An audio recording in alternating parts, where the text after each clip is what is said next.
Muito obrigado, Sr. Presidente. Sra. Secretária de Estado, queria cumprimentá-la em nome do Grupo Parlamentar do CDS, cumprimentar os restantes senhores deputados também. Nós, de facto, temos preocupações relativamente à sequência deste Conselho, não propriamente pelo que se passou no Conselho ou pelo que não se passou, era relativamente adquirido e é normal nestes processos que este primeiro Conselho se sirva essencialmente para os países fazerem até, eu diria, mais política nacional do que política europeia. E, portanto, é o Conselho a que todos os países vão dizer aquilo que querem que seja a opinião pública dos seus países relativamente ao processo e, portanto, isso é normal que assim seja. Agora, isso também permite medir como é que, a partir daí, as coisas podem evoluir. E eu acho que há algumas limitações desde o início, que aliás a Sra. Secretária de Estado aqui assumiu com toda a frontalidade, desde o início deste processo, que se mantêm como dificuldades e que eu sinceramente não vejo muita forma de se resolverem. Indo para as 6 que a Sra. Secretária de Estado aqui referiu, a questão da dimensão global não será a mais complexa. Toda a gente sabe que quando se parte para um processo deste género, ainda por cima com um montante tão grande envolvido, não se vai terminar com o montante máximo e provavelmente ele vai reduzir porque há esse compromisso. Quanto reduz, não é indiferente.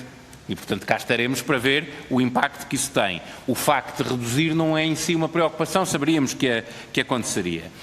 A questão do equilíbrio entre subvenções e empréstimos, eu já tinha questionado na audição anterior ao Sr. Ministro, em teoria é muito interessante.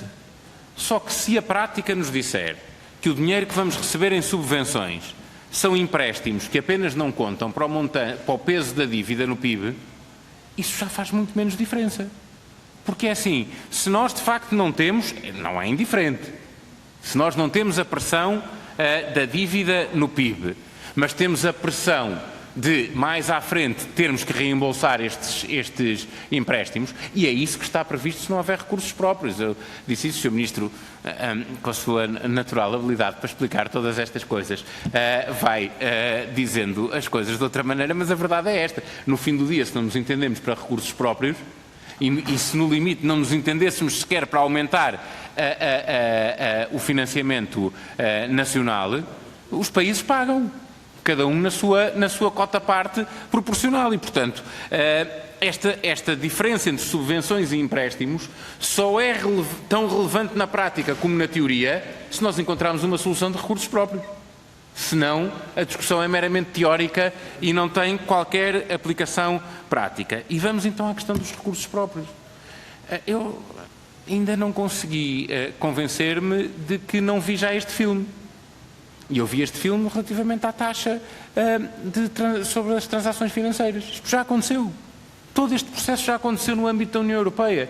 Não há nenhuma indicação que nos venha do Conselho que nos garanta que vá haver algo substancial que faça com que este processo termine de forma diferente da forma como terminou o processo relativo à taxa sobre transações financeiras, que acabou numa cooperação reforçada e não numa integração, do ponto de vista do orçamento europeu, de um recurso próprio.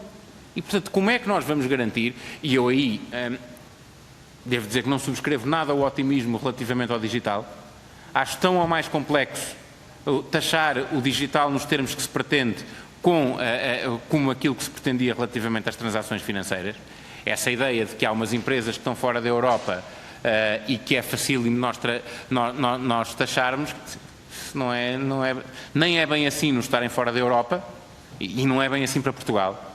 Então, é interessante nós olharmos para a criação de emprego na área do digital nos últimos anos em Portugal e quem é que criou esses empregos.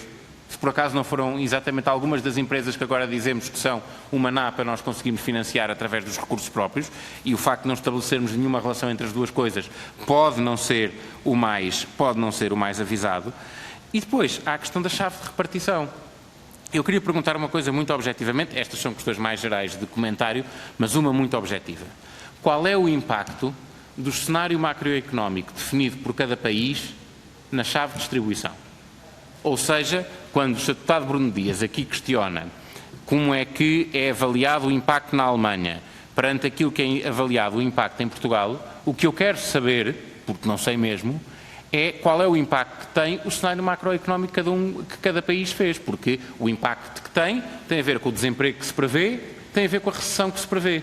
O que nós sabemos é que em Portugal, o governo português previu um impacto inferior ao impacto previsto por qualquer organização internacional e inclusivamente por organizações internacionais como o Banco de Portugal e o Conselho de Finanças Públicas. O que eu pergunto é o seguinte: a chave de distribuição vai ponderar o quê? O cenário macroeconómico apresentado pelo governo português? É que se assim for temos razões para nos preocupar. Porque se por acaso o governo português está otimista e o Conselho de Finanças Públicas, o Banco de Portugal, o FMI ou a Comissão Europeia estão mais realistas, nós vamos ser prejudicados na chave de distribuição porque nós próprios demos uma imagem daquilo que estava a passar em Portugal mais otimista do que aquilo que efetivamente está a acontecer. E, portanto, é bom que em tempo útil discutamos isso e saibamos se há ou não há este risco, porque isso é decisivo para depois sabermos a pressão que deve existir sobre o Governo para fazer ou não uma reavaliação deste cenário macroeconómico.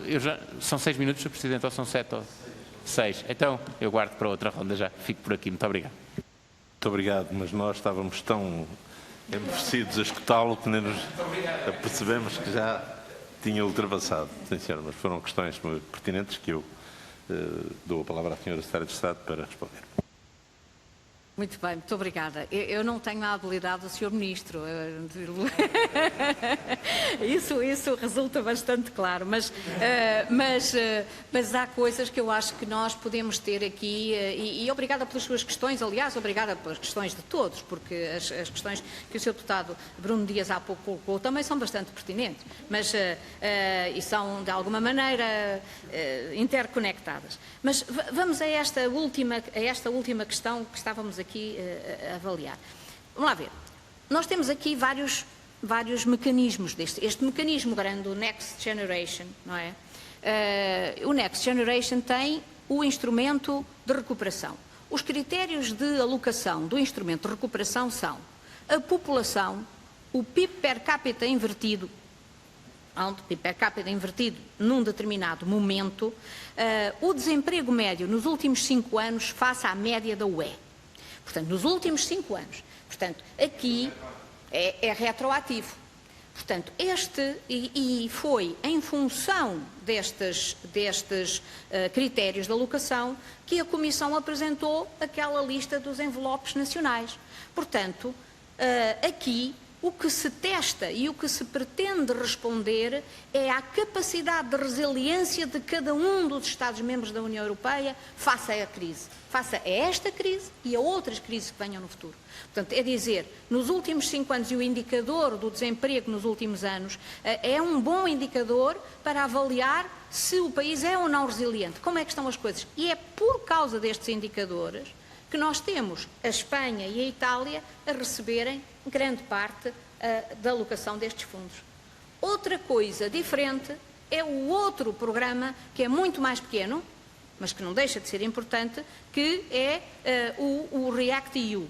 E o REACT-EU, aí sim vão ser encarados, este tem 58 mil milhões de euros, o outro tem 310 mil milhões de subvenções, mais os 250 mil milhões de empréstimos. Este é mais pequeno, 58 mil milhões de euros. Este é o tal que terá uma janela específica para a RUP e isso também é importante. E aqui o que importa é o grau de impacto da crise, a prosperidade relativa e, portanto, aqui entra o PIB, o desemprego jovem e o impacto efetivo da crise, que foi feita uma análise da Comissão Europeia para ver quais são os setores mais afetados, quais são as regiões mais afetadas, porque aqui o que entrará em linha de conta são os mesmos critérios da política de coesão. O que é que acontece? Este programa nós ainda não sabemos quando é que vamos ter. Deste programa nós não sabemos ainda em termos de envelope nacional. Agora, há alguns países, e aí vai haver um debate, a dizer que este programa deveria ter mais dinheiro que o outro. porque permitiria ter um gráfico diferente daquele que o Sr. Deputado Bruno Dias apresentou. Deveria ser mais dinheiro agora, para lutar contra a crise agora, do que estar a ver uma coisa no futuro para as questões mais resilientes, para as questões de resiliência. Não sei se não passará por aí alguma fase de ajustamento de toda esta negociação. Veremos no futuro, veremos o que vai acontecer. Veremos o que vai acontecer. Mas, para nós, neste momento, Portugal é número 5 em termos de utilização destes critérios em relação ao fundo de recuperação, e, portanto, nós estamos numa posição que consideramos bastante boa em termos dos montantes que nos foram alocados, em termos do envelope nacional. Portanto, eu acho que aqui é muito importante termos isto em mente e termos que estar muito atentos a por onde vai a negociação agora, não é? Neste comboio da negociação, para não perdermos os nossos interesses. Outro ponto que diz em relação aos novos recursos próprios. Não há dúvida.